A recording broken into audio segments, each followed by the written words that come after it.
Estamos de volta para o último bloco do Frente a Frente, que hoje recebe o presidente do Tribunal Regional do Trabalho de Alagoas, o desembargador Pedro Inácio. Nosso assunto, claro, a reforma trabalhista que tramita no Congresso Nacional.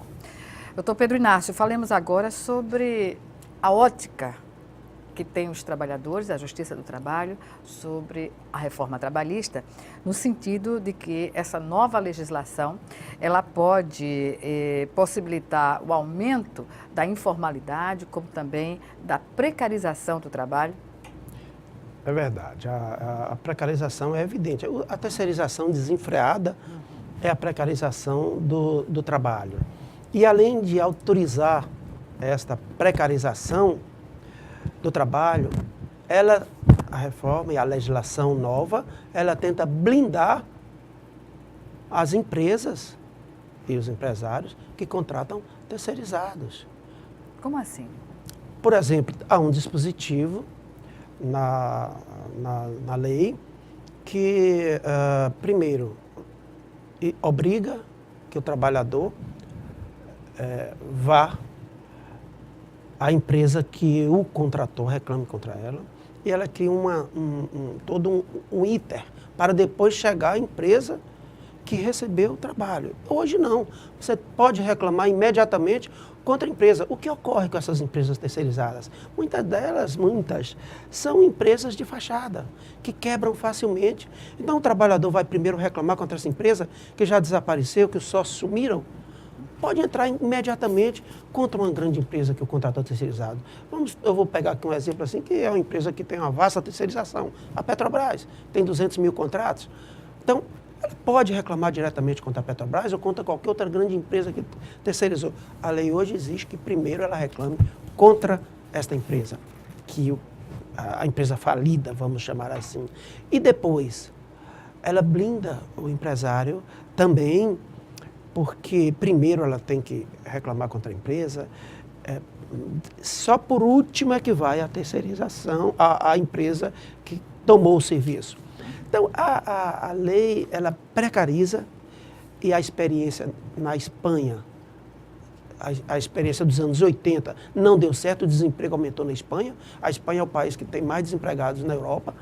Na Itália, hoje, que está também terceirizado, a experiência é muito ruim, pessoas que passam 3 meses sem receber salário. Na Itália de hoje, precarizada, relatos de trabalhadores conhecidos aqui do Brasil, porque eu conheci, 2 meses para pagar salário, de empregados precarizados, terceirizados. Doutor Pedro Inácio, essa situação para trabalhadores precarizados, terceirizados e, portanto, precarizados, não é, na iniciativa privada. E o que dizer dessa realidade no serviço público? No serviço público também penso que teremos que discutir a questão da constitucionalidade dessa lei, porque a atividade no serviço público, ela deve ser gerida pelo concurso público e reservar alguns cargos que podem, sim, ser terceirizados e outros comissionados. Mas o contingenciamento de recursos dos poderes tem viabilizado, inclusive, para efeito de não contrapor a lei de responsabilidade fiscal. E aí fica nesse dilema. São balizamentos que talvez o Legislativo e o Supremo Tribunal tenham um papel importante de balizar esses interesses. Quais são os interesses? O interesse de um serviço público eficiente, que é regido pelo artigo 37 da Constituição Federal, que passa por concurso público com transparência, com eficiência, com moralidade. Isso só é garantido com concurso público. E a própria Constituição já reserva aquelas outras hipóteses que você pode trabalhar com comissionado, com a terceirização também. O serviço de limpeza, por exemplo, que é terceirizado em todos os órgãos, a segurança privada, que também nós terceirizamos, mas a atividade essencial no serviço público não pode ser terceirizada. Do meu ponto de vista, fere a Constituição Federal e fere a Constituição Federal no que há de mais importante, que é a garantia da eficiência do serviço público, e só se garante isso com o concurso público, com servidores motivados, com bons salários. Enfim, As reformas têm que ser olhadas sempre com um olhar no futuro, com um olhar adiante, com evolução, pensando no processo civilizatório. Nós temos que olhar para os países civilizados, onde essas relações são melhores, e não olhar como as pessoas estão olhando aqui, num país que ainda tem muito trabalho escravo e trabalho infantil. Essa reforma olha para o século XIX. E a gente tem que olhar para o século XXI, para as novas gerações e para os interesses da maioria do povo brasileiro. Pois é, e que a modernização das relações de trabalho não inviabiliza tanto a organização do ponto empresarial quanto dos trabalhadores, que é o que a gente vê em todo o mundo, não é? Não, claro que não. Acho que trabalhadores motivados, recebendo bons salários, com perspectiva de crescer na empresa, é isso que faz as empresas felizes, vamos chamar assim. Competitivas. Bem e é isso que nós né? defendemos. Eu sempre digo que o ato de empreender é um ato de coragem. E eu admiro muito os empreendedores. Eu não me canso de elogiar as pessoas que põem os seus recursos financeiros e as suas energias apostam, abrem uma empresa. Isso é uma coisa admirável. Mas isso não significa dizer, porque eu estou abrindo uma empresa, eu vou ter meus trabalhadores precarizados. Não, absolutamente.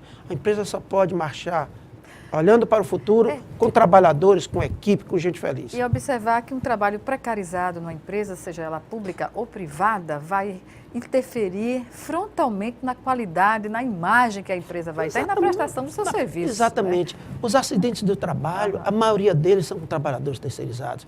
O acidente do trabalho repercute na empresa e repercute negativamente. No mercado também. No mercado. Então, a terceirização, se a gente olhar, a terceirização, a precarização, ela é danosa à empresa ser. Doutor Pedro Inácio, o que dizer quando o presidente da Câmara Federal, deputado Rodrigo Maia, chega a afirmar publicamente, porque está na internet, não é, que essa reforma trabalhista é tímida e que a Justiça do Trabalho não deveria existir? O que nós só podemos é lamentar, porque um presidente de um poder, né, é presidente da Câmara dos Deputados, fala em nome do povo. Então, quando um homem desse fala, primeiro, ele está desprezando a Constituição Federal, porque o Judiciário está lá entre os poderes. Ele deveria respeitar os outros poderes. Segundo, quando fala, é preciso indagar o deputado a que interesses. Quais são os interesses que estão por trás da fala desse senhor? É claro que não são os interesses do povo brasileiro. Então, é uma fala que vai na contramão dos interesses da maioria, do aprimoramento das instituições brasileiras. Então, é só de se lamentar que um presidente da Câmara fale uma barbaridade como essa. O papel social da Justiça do Trabalho, o que dizer desse papel? No contexto desse momento que nós vivemos. Não é? São 70 anos da Justiça do Trabalho. E é uma história de avanços muito grandes. Né? Getúlio Vargas foi muito sábio quando ele abraçou a ideia de ter uma legislação trabalhista e uma Justiça do Trabalho. E a história da Justiça do Trabalho é uma história de aprimoramento civilizatório do país. Nessa condição, nessa afirmação, a gente observa, como o senhor falou, muitos analistas econômicos, cientistas econômicos, e como também os próprios agentes da reforma afirmarem que essa reforma vai criar uma condição para que o país se modernize, que a reforma é necessária e que os tribunais estão em número superior à necessidade do país. O que dizer? Isso estaria aí a intenção também de tirar a prerrogativa do TRT em todo o país? Há sim, uma luta muito grande para reduzir ou para afetar o Poder Judiciário como um todo. Não só a Justiça do Trabalho, mas a Justiça brasileira como um todo. Por trás dessa reforma também há isso, de enfraquecer o Poder Judiciário brasileiro e a Justiça do Trabalho em primeiro lugar. Penso que é isso. 25 anos de TRT aqui em Alagoas, o que dizer no final da nossa entrevista? Olha, uma história de sucesso. Basta ver que nós tínhamos, quando chegamos aqui, 50% das ações eram de pessoas que não tinham a carteira assinada. Hoje é muito raro até nas ações que empregam, nas empresas que empregam muitos trabalhadores, como a indústria açucareira, por exemplo, de encontrarmos ações pedindo anotação de carteira profissional de muito tempo. Claro que aí também tem o papel da Justiça do Trabalho, do Ministério Público do Trabalho e da Secretaria Regional do Trabalho e Emprego, que fiscaliza. Mas é um avanço muito grande para esse Estado. Doutor Pedro Inácio, obrigada e foi um prazer tê-lo aqui no Frente a Frente. Até outra oportunidade. Prazer, estou à disposição. Obrigada. Obrigada a você também que nos assistiu e até o nosso próximo Frente a Frente.